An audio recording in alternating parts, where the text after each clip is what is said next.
No se vaya a sentar, voy a pedirle que tome su Biblia y vaya conmigo a la carta de Santiago en el capítulo 2. Carta de Santiago, capítulo 2.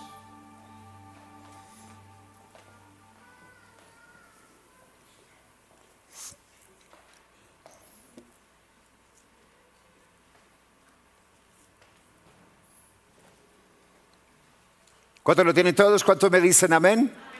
Carta de Santiago, capítulo 2, y vamos a leer desde el versículo 20, capítulo 2, versículo 20. Y dice la palabra de Dios: en el nombre del Padre, y del Hijo, y del Espíritu Santo. Amén. Mas, ¿quieres saber, hombre vano, que la fe sin obras es muerta? ¿No fue justificado por las obras Abraham, nuestro padre, cuando ofreció a su hijo Isaac sobre el altar? ¿No ves que la fe actuó juntamente con sus obras y que la fe se perfeccionó por las obras? Verso 23. Y se cumplió la escritura que dice: Abraham creyó a Dios y le fue contado por justicia y fue llamado amigo de Dios. Verso 24. Vosotros veis pues que el hombre es justificado por las obras y no solamente por la fe. Asimismo también Rahab, la ramera, no fue justificada por obras cuando recibió a los mensajeros y los envió por otro camino. Porque como el cuerpo sin espíritu está muerto, así también la fe sin obras está muerta. Que Dios bendiga su palabra y que hoy todos y cada uno de nosotros llevemos cautivos nuestros pensamientos a la obediencia a Cristo. Y la iglesia dice conmigo: amén y amén. Voy a invitarle para que tome su lugar.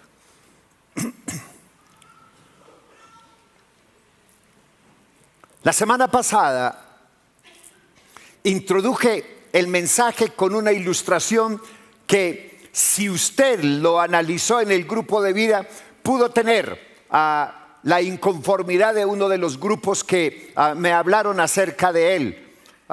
Creo que uno de ellos hizo una reflexión sobre esa introducción que dije al mensaje, con una ilustración que toca un área de nuestra vida en la que cada uno de nosotros como seres humanos no nos gusta que nadie se intrometa. Se trata de nuestro carácter. Podría entonces en este momento definir el carácter del ser humano desde dos perspectivas. Uno, desde la perspectiva de la psicología normal y desde la perspectiva bíblica.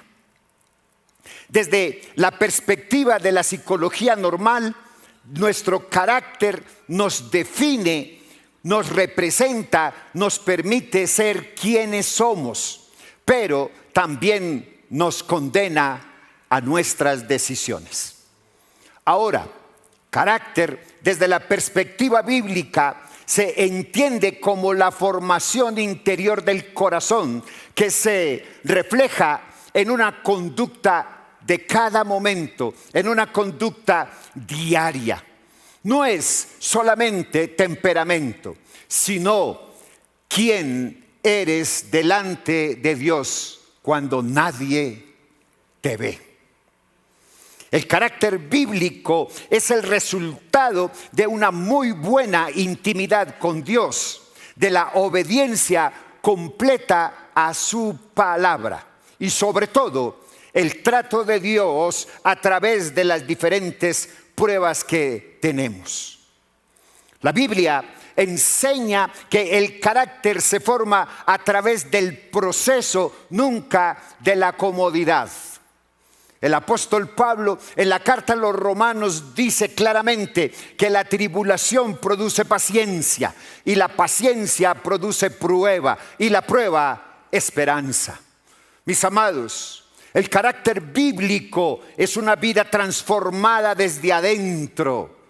Usted sabe cuando un verdadero cristiano realmente está en la presencia de Dios cuando usted ve transformaciones desde adentro, no simplemente superficial o por lo que dice, sino por lo que hace y lo que es.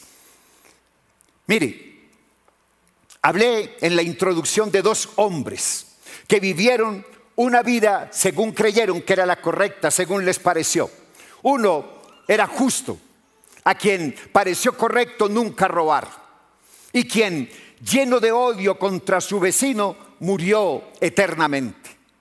Hay muchos cristianos que se creen santos intocables, incluso creen que hasta Dios les tiene miedo. Por eso es que cuando oran gritan, porque creen que así van a intimidar a Dios. Creen que cuando oran duro y gritan, entonces Dios dice, ay no. Pero usted no pone a pestañear a Dios ni porque sepa mucha teología o porque ore muy bonito o muy duro.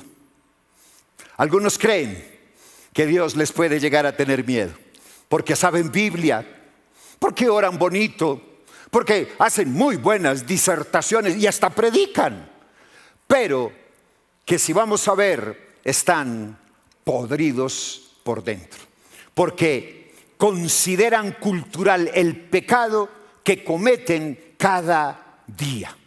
A esos son los que la Biblia llama lobos vestidos de ovejas.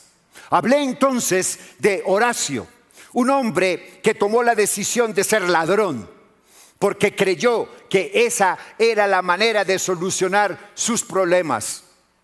Este es el cristiano que lucha cada día, que no cesa de arrepentirse por su maldad, su iniquidad y su pecado. Y la forma le duele desde lo profundo de su ser, la forma como manosea el nombre de Dios. Que no conoce mucha Biblia, que no sabe música, que no sabe adorar como muchos, pero que procura vivir un estilo de vida que verdaderamente agrade a Dios. Ese hombre vive cada día una profunda transformación en su vida. Es el que la Biblia llama el publicano arrepentido. Ahora bien, nosotros, por cuestiones de herencia religiosa, cultural, hemos creado una imagen moralista de lo que debería ser un cristiano. El cristianismo protestante asumió esto como una verdad inherente a nuestra cultura religiosa. Es decir, cuando un comportamiento contradice públicamente los paradigmas sociales y morales, le llamamos pecado. Y es condenable, y quien lo comete es culpable y está condenado. Usted no ha escuchado el dicho que dice, ojos que no ven, corazón que no siente. Esa es la viva imagen de eso. Usted puede esconderse detrás de la puerta de su casa y piensa que el pecado que está cometiendo detrás de esa puerta nadie lo va a ver, pero a usted se le olvida que Dios sí. Este grave error de un cristianismo antiguo retorcido nos convenció de que los pecados que no causan impacto en la moral no son condenables. Entonces, como no causan un efecto contrario a la sociedad y a la moral legalista, no son pecado. Son solo problemas meramente culturales, o peor aún, ya hoy no le llaman pecados en muchas iglesias, en muchos lugares le dicen pequeños errores. No nos hacen culpables y tampoco nos condenan por temor a que la persona se ofenda y se vaya de la iglesia, y máxime si es una persona que ofrenda con gozo y alegría.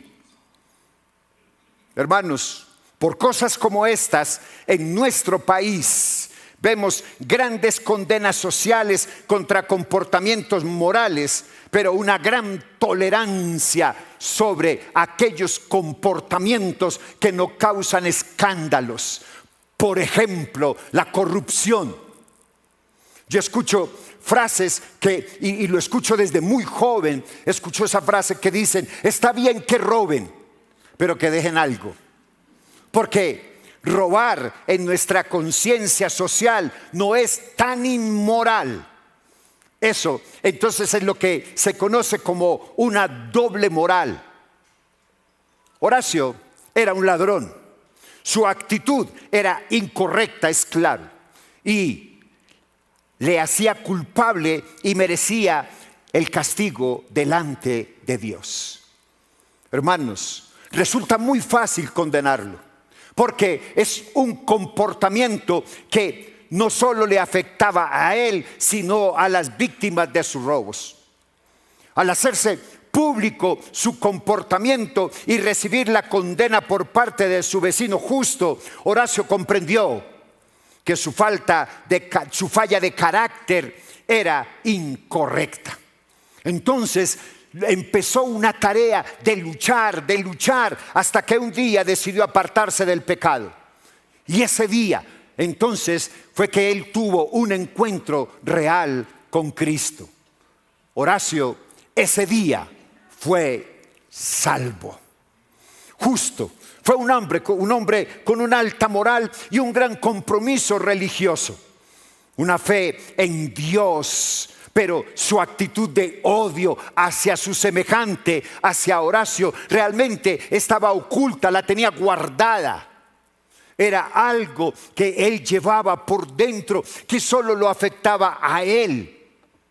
El problema es que como nunca se hizo consciente de su falla de carácter, jamás reconoció su pecado delante de Dios. Nunca confesó ese pecado porque no lo veía como pecado. Estaba tan oculto que lo metió en ese rincón del corazón, allá guardado, en ese lugar donde guardamos esos pecados que creemos que Dios no los conoce y que se putrefactan. El odio no se apartó de justo. Nunca tuvo un verdadero encuentro con Cristo. ¿Eso qué quiere decir? Si nunca tuvo un encuentro real con Cristo, es porque nunca tuvo salvación. Hermanos, ser salvos no es decir soy salvo, sino luchar cada día. ¿Cuánto dije? Cada día, luchar cada día por apartarse del pecado. Pero mientras no seamos conscientes de nuestras fallas de carácter, jamás seremos liberados de nuestra condición de inmundicia. Hermanos, déjeme decirle algo, y usted puede tratarme de legalista. Cuando usted ora y no encuentra respuesta, no es porque Dios sea sordo, no es porque Dios no está a tu lado, no es porque Dios se olvidó de ti, es porque Dios está esperando que tú le digas: Señor, redargúyeme. Mira qué hay en mí, qué podredumbre hay en mi corazón que impide que tú seas glorificado en mí. Hermanos, muchos revolvieron el concepto de esas obras dignas con el de la salvación. Entonces, unos me dicen: la salvación se pierde. Mire, yo estoy seguro que algunos de ustedes aquí llevan conmigo varios años y todavía siguen pensando en su mente y en su corazón que la salvación se pierde. Y no vaya a levantar la mano. Michael, no levante la mano. Otros también, en un concepto teológico, también me dice que la salvación no se pierde así yo peque. Ven las dos posiciones teológicas. Una, la salvación se pierde. Unos creen, y estoy hablando de pentecostales que creen que tú te acuestas por la noche salvo y te levantas condenado. O sea que tienes que pedir a Dios que te dé la salvación todos los días. Y otros, como creciendo en gracia, que dicen que la salvación no se pierde así usted peque, porque lo que se levanta es el Espíritu. Creo que esa es la teología de esa denominación. Entonces, Yo quiero decirle a los primeros, a los que dicen que la salvación se pierde, hermanos, la salvación no, escúcheme, la salvación no se pierde. Porque la sangre de Cristo no es una piscina donde tú vienes y te lavas, sales y vas y te revuelcas en el pecado y vuelves una y otra vez a la misma condición. Mi amado, si ese es tu caso, en verdad nunca has sido salvo. Porque nunca has tenido un encuentro transformador y liberador con Cristo. Hermano, si usted cree que la salvación se pierde, es porque usted se revuelca en la piscina de sus pecados y de sus iniquidades. Y si usted lo hace, entonces usted nunca ha tenido un encuentro con Cristo. A los segundos les digo que también están equivocados. Porque una verdad a medias es una mentira. Porque si tú me dices que eres salvo, pero tus fallas de carácter te mantienen atado a los mismos pecados que has tenido desde antes de conocer el mensaje de Cristo, en realidad no eres salvo. Hermanos, que pecamos, claro. Pecamos por cantidades y sobre todo, ahora que estamos descubriendo esos pecados del carácter, claro que sí. Pero una cosa es una falla delante de Dios.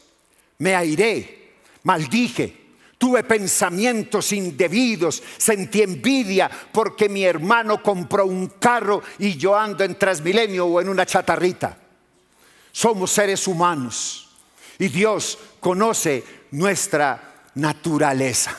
Dios sabe que pecamos constantemente. Por eso la Biblia dice en 1 de Juan 1:9 que si confesamos nuestros pecados, Él es fiel y justo para perdonarnos y limpiarnos de toda maldad. Él nos perdona. Pero otra cosa es que tú sigas viviendo constantemente con esas fallas de carácter y esos pecados que te revuelcan en esa piscina, que mantienen tu vida sumida en esos hábitos pecaminosos que nunca has dejado o que ni siquiera intentas dejarlos. Mi hermano, si ese es tu caso, tú no has tenido un encuentro personal con Cristo, por más calvinista que usted sea, no ha tenido un encuentro con Cristo. Hermanos, la salvación no es una teoría, es un regalo inmerecido de parte de Dios. Dios la da a quien a Él le plazca. Y ese regalo tiene un propósito y no es otro que tu vida sea transformada, que tu vida sea regenerada de toda depravación. Que tu vida sea transformada a través de la acción del Espíritu Santo que coloca el fruto en tu vida. Así, la evidencia de que tú eres salvo es que tu vida es testimonio para otros. El apóstol Pablo nos enseña que cuando yo hago obras que le dan gloria al hombre y se la roban a Dios, son como trapos de inmundicia, como enseña el profeta Isaías. Vuelvo y le cuento y le hago énfasis a lo mismo de ahora 8 días. Hermano, voy a decirle algo y se lo digo delante de Dios. Y perdóneme que sea ordinario, pero a mí no me importa si usted diezma o no diezma. Ese es su problema delante de Dios. Ese es su problema delante de Dios. Que usted entregue sus ofrendas o no, es su problema delante de Dios. Aquí le contamos que Dios bendice al dador alegre. Pero hermano, cuando usted a mí me sale con un cuento tan trillado, que yo le pregunto, ¿usted por qué no ofrenda? Y usted tiene la desfachatez de decirme, pastor, es que yo ayudo a mi familia. Es que yo me voy para Ciudad Bolívar y me llevo en el carro 30 mercados y se las doy a los pobres de Ciudad Bolívar. Es que pastor, es que mi corazoncito es tan grande que yo la ropa que ya no me sirve porque subí 300 kilos, se la regalo al necesitado. Y con eso creemos que estamos ofrendando y agradando a Dios. Qué mentira tan grande la que usted se está diciendo. Eso es lo que se llaman esas fallas de carácter, que en nada ayudan en tu salvación. Si usted tiene ese tipo de pensamiento, si usted cree que usted hace obras que agradan a Dios, que usted hace obras de la carne y que agradan a Dios, y que entonces Dios va a tener miedo por usted, está equivocado. Una cosa es hacer obras buenas y otra cosa es hacer buenas obras. Amados, Santiago nos está diciendo que cuando yo vivo la fe que profeso, mis obras glorifican a Dios. Escúcheme.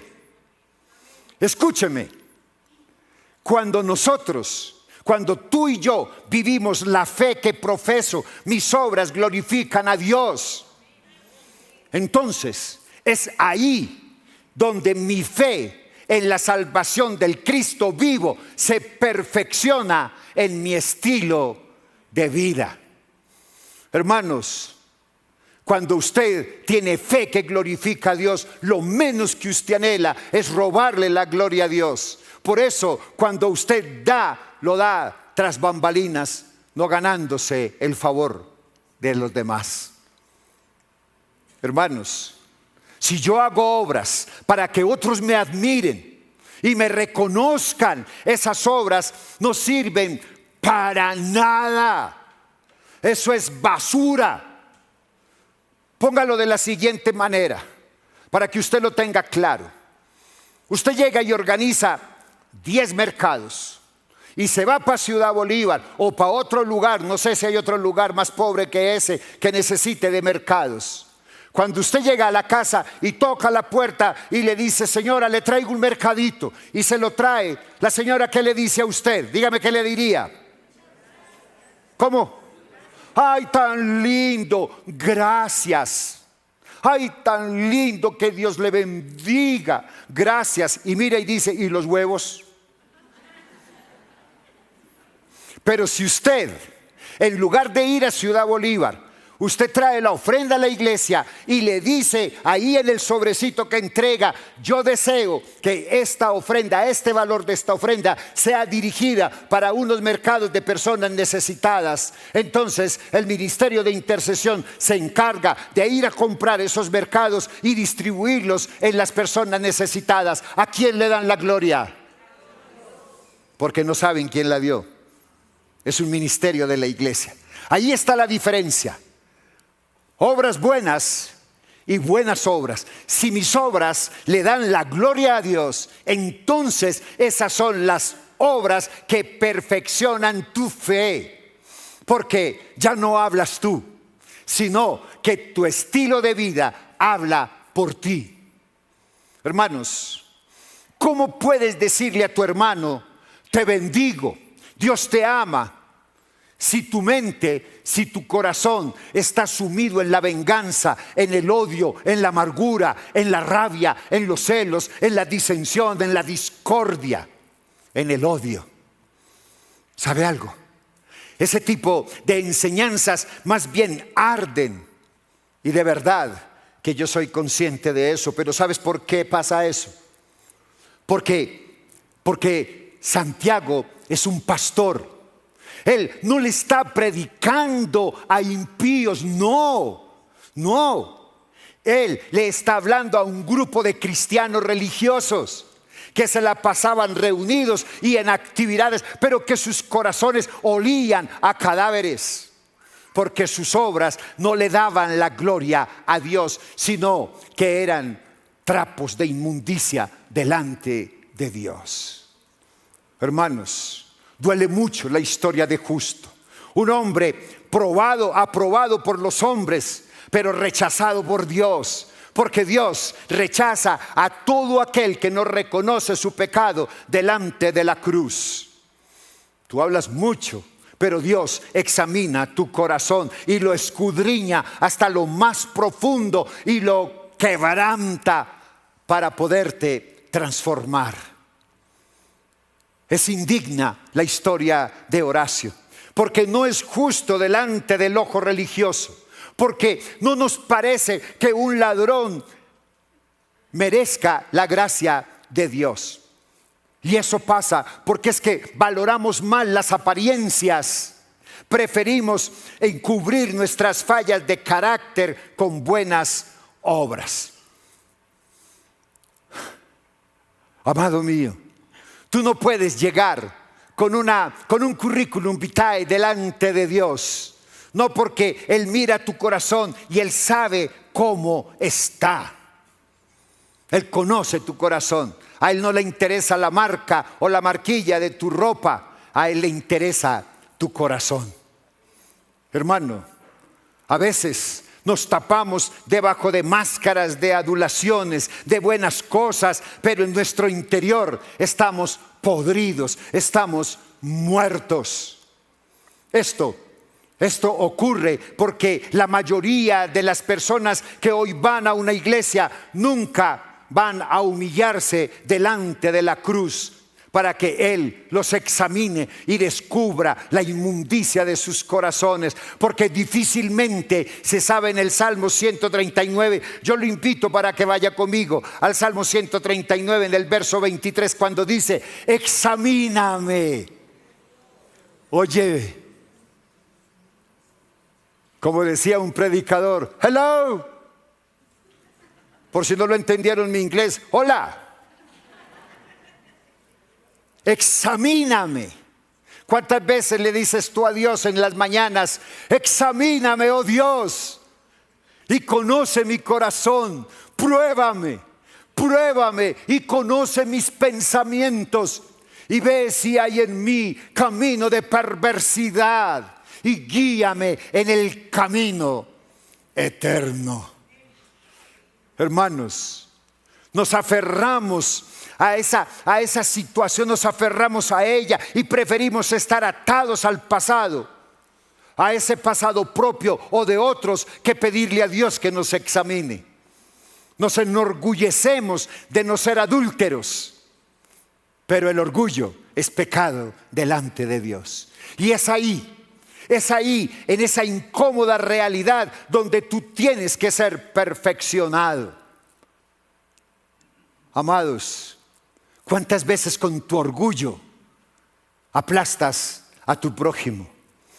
¿Cuántas veces se denota que eres arrogante, orgulloso, petulante, y la gente prefiere dejarte a un lado hasta que te quedas solo y no te das cuenta que estás pecando contra Dios y contra el prójimo?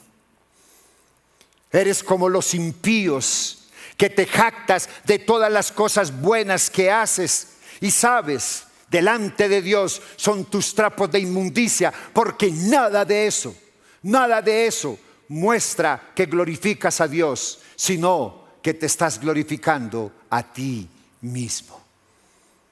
Tal vez tú y yo seamos como Justo, que se la pasaba exigiéndole un cambio a Horacio. Nos la pasamos exigiéndole a los demás que tiene que haber un cambio en sus vidas. Pero nos olvidamos de que nosotros debemos ser transformados por Dios.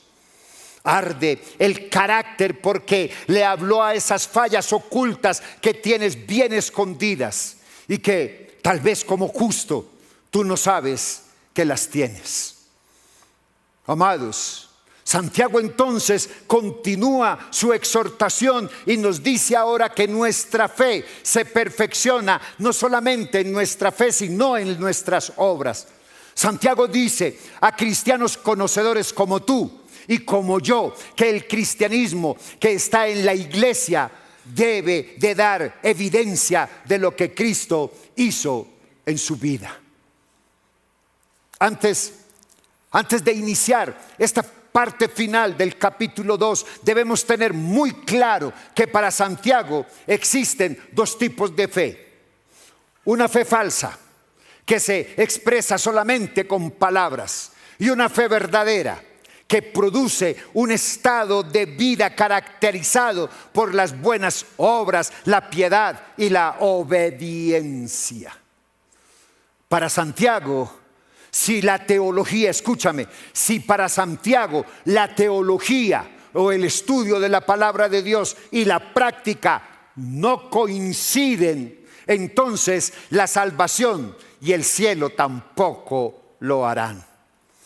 Un escritor muy famoso, Jonathan Edwards, escribió lo siguiente: las buenas obras no son la raíz de nuestra salvación, son el fruto inevitable de ella. Un manzano no da manzanos para convertirse en manzano, da manzanas porque es un manzano. La vida que ya existe en el árbol naturalmente produce ese fruto. De la misma manera, un cristiano no hace buenas obras para ser salvo. Hace buenas obras porque ya es salvo. Porque la nueva vida de Cristo en él, implantada por la gracia, no puede dejar de producir los frutos o el resultado de la obra del Espíritu. Hermanos, tus obras no son la moneda con la que compras el cielo, son la evidencia, son la prueba para ti y para el mundo de que la salvación ya ha sido comprada por Cristo Jesús y está obrando de una manera especial en ti. Por lo tanto, la ausencia de fruto, una vida que no cambia, una vida que no crece en amor a Dios y odio al pecado, no significa que un salvo haya perdido su salvación. Significa que de forma aterradora, que probablemente nunca ha sido salvo. En esta prédica de Santiago, en el capítulo 2, referencia una de las escenas más fuertes de la historia bíblica en el libro de Génesis, en el capítulo 22, nos narra que Dios le pidió a Abraham que renunciase a lo que él más amaba, a Isaac, su único hijo. Cuenta el relato que Dios le pidió a Abraham que ofreciera en holocausto a su hijo Isaac. Qué tremenda, qué terrible escena. Abraham está frente a una circunstancia adversa sin precedentes en toda su vida. Él estaba a punto de perder lo que más amaba en el mundo, pero él estaba totalmente dispuesto a morir a sí mismo por su fe en Dios. Pero como vemos, esa fe de Abraham no nació ese día del holocausto. Fue un proceso donde las obras de Abraham, la fe en Dios, se perfeccionó hasta ese punto. Hermanos, la semana pasada, cuando estaba terminando mi mensaje, cerré con la frase: porque donde terminas tú es donde Él comienza. Tienes que aprender a morir a ti, entregar todo delante de Dios. Esa es la fe que se perfecciona en tu corazón, en las obras. Hermanos, no le miento. Como paisa no soy exagerado en esto que le voy a decir. No le miento. Llevo mucho tiempo, casi toda mi vida, escuchando discusiones inútiles sobre la pelea entre la fe y las obras. Posiciones que confunden y que no dicen nada. Discúlpeme, pero es que a veces somos tan estúpidos que en nuestras discusiones teológicas que no conducen a nada. Hermano, mire, yo hablaba con alguien hace unos días y yo decía, esas discusiones en nada alimentan. A mí se me arrima uno de ustedes y me dice, así, todo pinchado: paz. Porque no dice mi pastor, porque no, eso es paz. ¿Tú qué opinas de la tribulación? Y yo le digo, ¿cuál tribulación? ¿La que vives todos los días o cuál?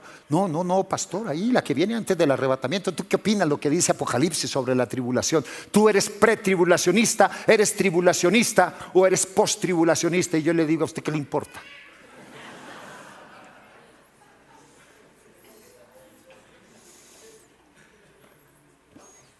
El que yo sea o no sea de tal o cual postura teológica, eso no me va a dar la salvación.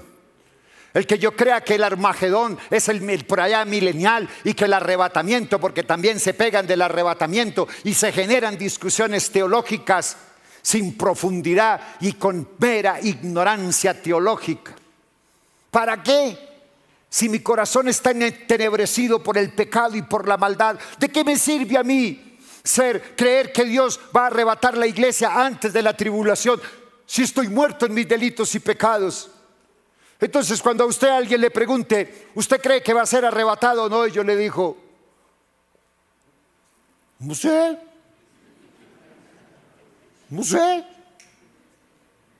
Para que esas discusiones teológicas no te lleven a perder el tiempo sin ninguna razón.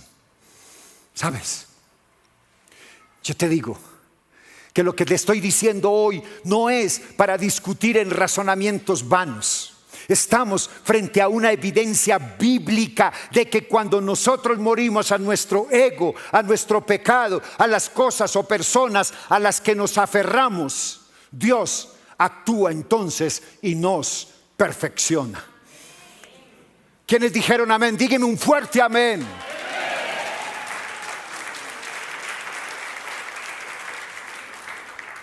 Escúchame lo que le voy a decir.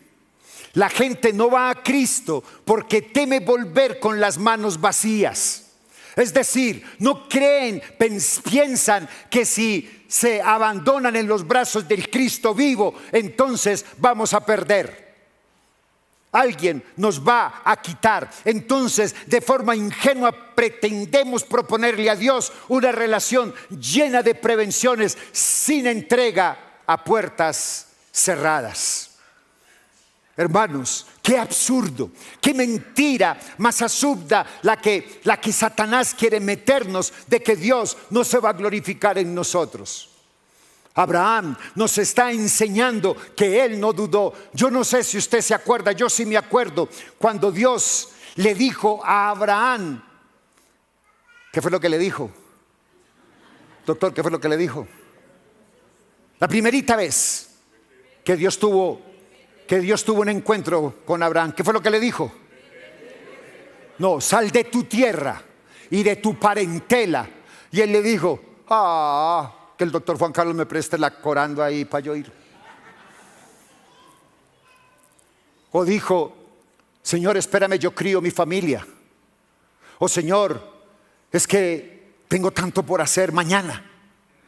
Usted recuerda que lo que Abraham hizo fue y cogió su mochila y cogió y salió para donde Dios ni siquiera le había dicho. Abraham nos enseña que él no puso en duda confiar en Dios y actuó seguro de que la voluntad de Dios es plena para nosotros. Hermanos, qué difícil es morir a nosotros mismos. ¿Cómo nos cuesta morir? ¿Cómo nos cuesta morir y soltar todo en las manos de Cristo? Hermanos, tú te crees con el derecho de negarle áreas de tu vida a Dios y pretendes decir que tu fe es una fe viva, pero realmente es falso. Porque tú que estás ahí y sigues aferrado a tu pasado y no sales de ese lodo cenagoso, sigues atado a tu propia inmundicia por causa de un argumento diabólico que lo único que pretende es mantenerte esclavo de tu esterilidad como cristiano. No podemos obrar como Abraham, porque no hemos permitido que el Dios vivo opere en mi interior. Queremos que nuestro cónyuge cambie. Queremos que nuestros hijos cambien. Queremos que nuestras familias cambien. Queremos que todo a nuestro alrededor cambie. Porque creemos que nos lo deben. Pero hermanos, no es así. Tú tienes que sufrir un cambio en tu interior. Es morir a ti mismo. No es entre los hombres y tú, es entre tú y Dios. La cruz hoy te está llamando a su luz. ¿Para qué? Seas libre, para que seas libre de la esclavitud del pecado, de tus argumentos, de tu razonamiento necio, eso que tú llamas tu propia opinión. Amados, si tú quieres que Dios te llame justo, tienes que morir a ti mismo, a todo de ti.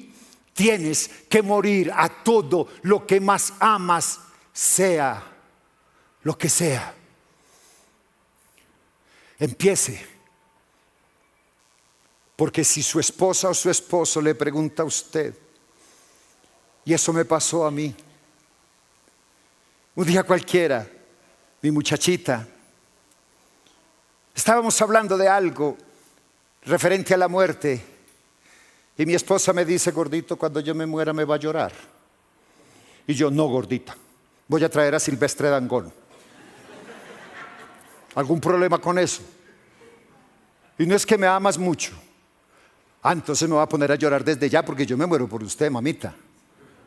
Yo la amo con toda mi alma, pero viva. ¿Muerta ya para qué? ¿Muerta ya para qué? Entonces no me va a llorar. No, gordita, no la voy a llorar. No la voy a llorar.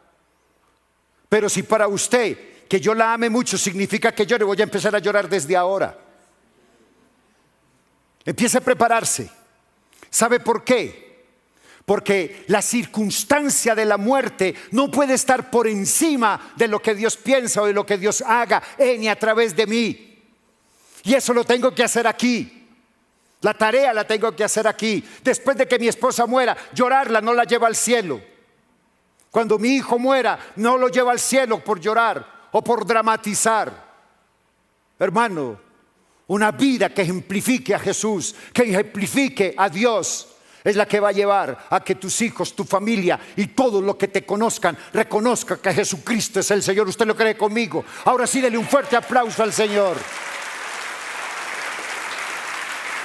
Hermanos, sea lo que sea, escúchame, sea lo que sea, tienes que dejarlo todo frente a la cruz. Tienes que dejar tu pecado, sea cual sea, tu autosuficiencia, tu orgullo, tu altivez, tus argumentos, tus ideas, tus sueños, tus planes, todo de ti tiene que morir. Ese fue el acto de fe más grande de Abraham. Él renunció a todo, incluyendo lo que más amaba, por amor a Dios. ¿Tienes miedo de hacerlo? ¿Te da temor de morir a ti y a lo que amas? Permíteme hacerte algunas pequeñas preguntas para que reflexiones en ella. Abraham, la pregunta, escúchame, si quiere me responde de una vez. ¿Abraham bajó con las manos vacías después de morir a todo? Dígame, no. Bien. Otra. Job terminó arruinado, solo y abandonado después de renunciar a todo. No. Otra. Moisés terminó derrotado y humillado cuando se determinó la tarea que tenía que hacer. No escucho. Ponle cuidado. David, estoy hablando del rey David. Usted se acuerda que el rey David pecó contra Dios porque por perezoso no fue a la batalla, sino que subió a la terraza a tomar un baño de sol y se encontró con el pecado de frente y él sucumbió ante el pecado. Y aparte de que cayó en adulterio, mintió, engañó y asesinó. ¿No, Eduardo? Sí, claro. Ahora bien, David murió derrotado por haber cumplido con lo que Dios le demandó. No. Escúchame esta para que me digas bien. Salomón descendió con las manos vacías, cuando en un sueño Dios se le apareció y le dijo: pídeme lo que quieras, y él le hubiera podido pedir todos los reinos, pero él solamente le dijo: sabiduría para gobernar tu pueblo. ¿Bajó vacío? ¿Murió pobre? Sí. Pues claro, ¿no ve que todas esas esposas le comieron el billete?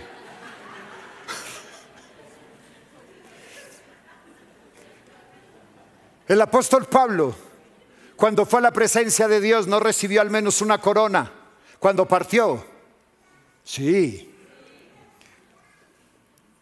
El Señor Jesucristo no heredó el reino cuando lo dejó todo por amor a ti. Entonces, porque hoy que yo te desafío a ti a determinar en tu vida creer en Cristo, y que tus obras evidencian a ese Cristo vivo en tu vida, sigues atemorizado como un esclavo. Hermanos, debes dejar esa mentalidad. ¿Qué sentido tiene vivir una vida de fe si seguimos esclavizados en nuestro corazón al pecado, a la maldad y a la iniquidad? Dios quiere perfeccionar nuestra fe, y esa es a través de nuestro estilo de vida.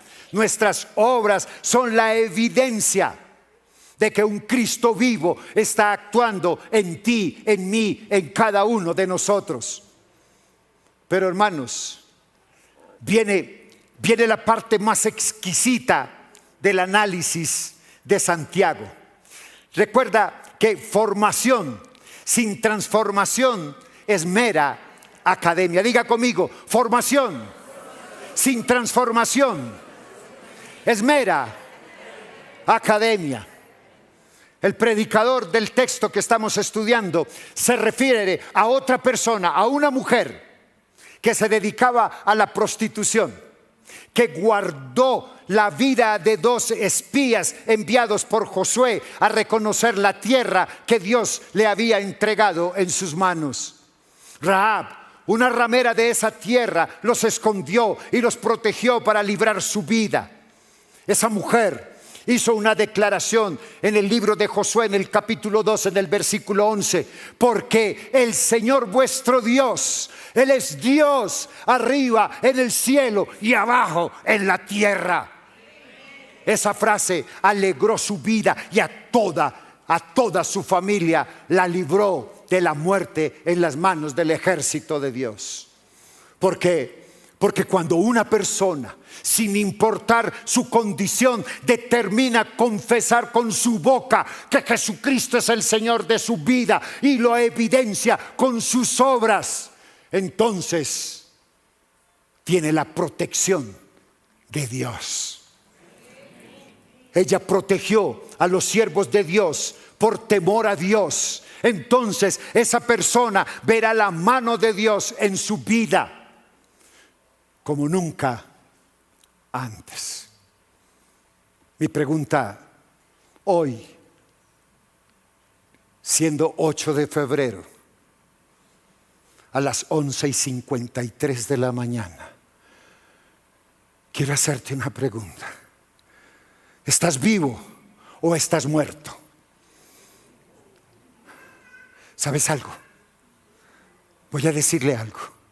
Dios no es un Dios de muertos.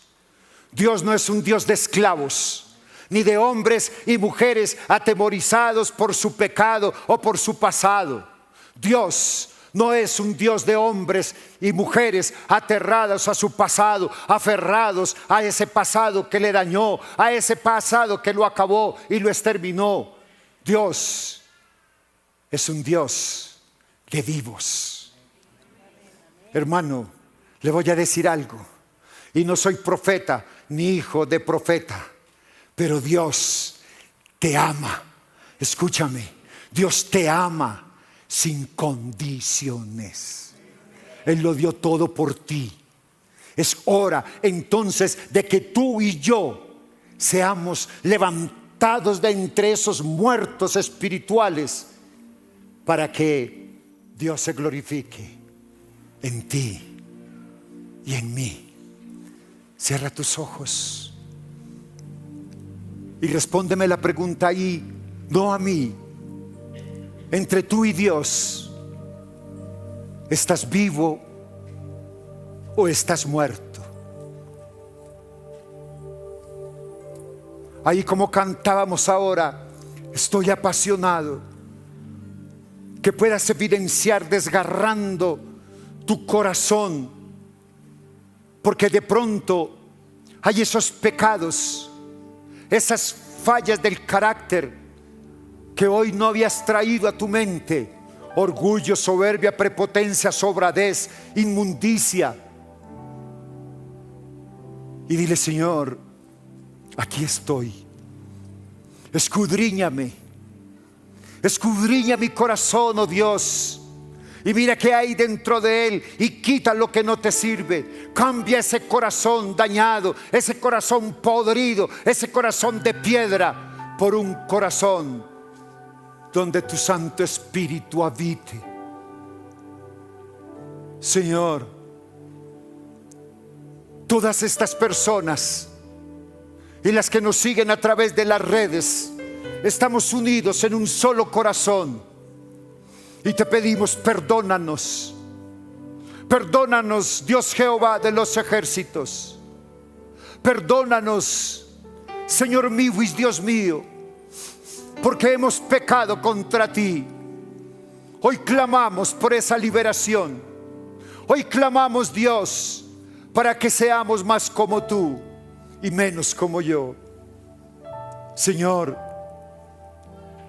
enséñame a caminar en una fe real. Enséñame a caminar no en una fe engañosa, sino en una fe donde evidencie tu gloria, tu amor, tu cuidado y tu misericordia.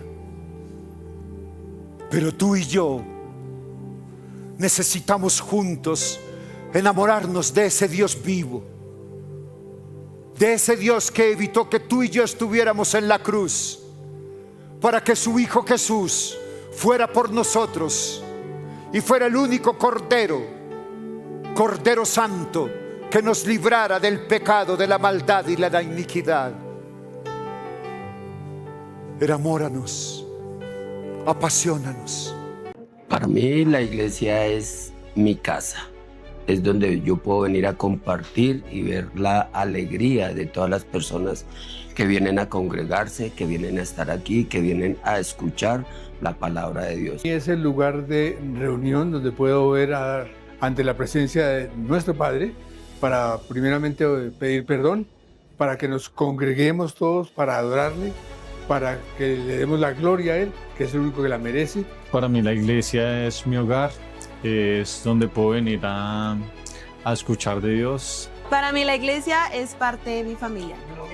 Y Fran es mi casa, y Fran es el lugar donde yo puedo ser como soy y sé que todos me quieren. Para mí Fran es mi familia, mi segundo hogar. Para mí la iglesia ha significado familia, amor, unión y bueno, ese gran compañerismo entre todos. La iglesia es este momento maravilloso en el que nos reunimos para buscar todos la presencia del Señor, para compartir y para ser amigos y sobre todo para cuidarnos. Para mí la iglesia es mi lugar seguro, es mi casa y es mi refugio. Un cuerpo de Cristo que se ama, que tiene fe, que tiene la confianza y que cree en el Señor Jesucristo. Para mí, en la iglesia, yo sirvo por amor a Él, por amor a Él que es la cabeza de este cuerpo que es la iglesia.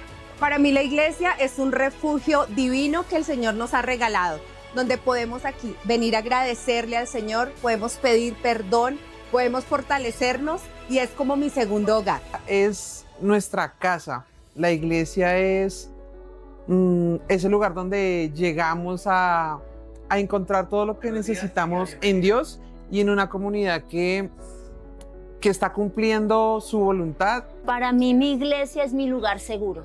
La iglesia para mí es el lugar donde nos reunimos entre todos a darle gracias a Dios, a enaltecer su nombre y reconocer que Él es grande, que Él es supremo y que bueno, es nuestra familia en Cristo, hermanos todos que cumplimos y vivimos para Él. Para mí la iglesia es uno de mis grandes amores. Para mí la iglesia es un refugio, para mí la iglesia es un sitio donde me sano, es mi casa. La iglesia ha tenido un valor muy importante porque he tenido la capacidad de volver más a Dios y conocer más de Él a través de su palabra y las enseñanzas que hay en la iglesia. Es la base del cristianismo. Realmente Jesucristo viene por la iglesia y por lo tanto es la futura esposa del Cordero de Dios. La iglesia es mi casa. Más acercamiento a Dios, conocer de Dios, es como, digamos, es como la casa donde nos congregamos y aprendemos de Él, lo amamos, lo adoramos y nos acercamos siempre a Él, siempre estamos con Él. La iglesia en mí ha sido un apoyo muy grande en situaciones de dificultad. Ha sido conocer personas que me apoyan y que comparten el amor por Dios. La iglesia somos todos nosotros, es el amor que día a día nosotros profesamos hacia los demás y que sentimos de esta congregación tan hermosa. Es el cuerpo de Cristo, donde nos podemos acercar con un propósito para servirle a Él con fe, con amor y crecer espiritualmente. La iglesia para mí, para mi esposa, ha sido un gran apoyo, mucha ayuda para el conocimiento de la palabra de Dios, amor, seguridad, compañía y muchas cosas más.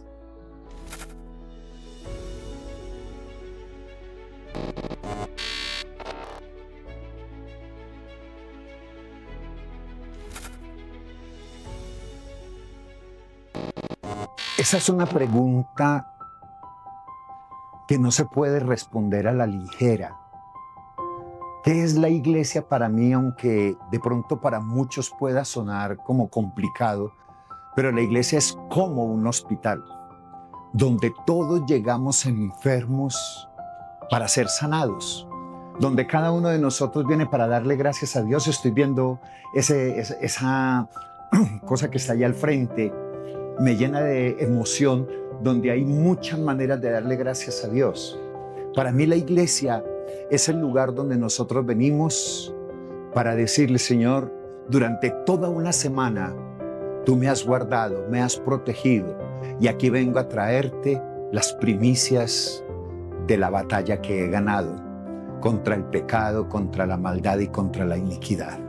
Para mí la iglesia es un lugar donde nosotros no venimos a pedir, sino que venimos a dar de nosotros. Para mí la iglesia no es el edificio, para mí la iglesia es la comunidad de personas que se reúnen juntos para abrazarse en amor y en armonía en medio de sus diferencias, para decir: alabado sea el Señor. Para mí la iglesia es el lugar donde todos encontramos refugio, donde todos encontramos paz, pero sobre todo encontramos el amor y la misericordia de Dios. Para mí la iglesia somos todos los que nos reunimos en torno a un solo sentimiento: agradar a Dios, obedeciéndole en todas las cosas. Para mí la iglesia es una visión, ser una iglesia integral que con su estilo de vida obedece el evangelio del Señor Jesucristo.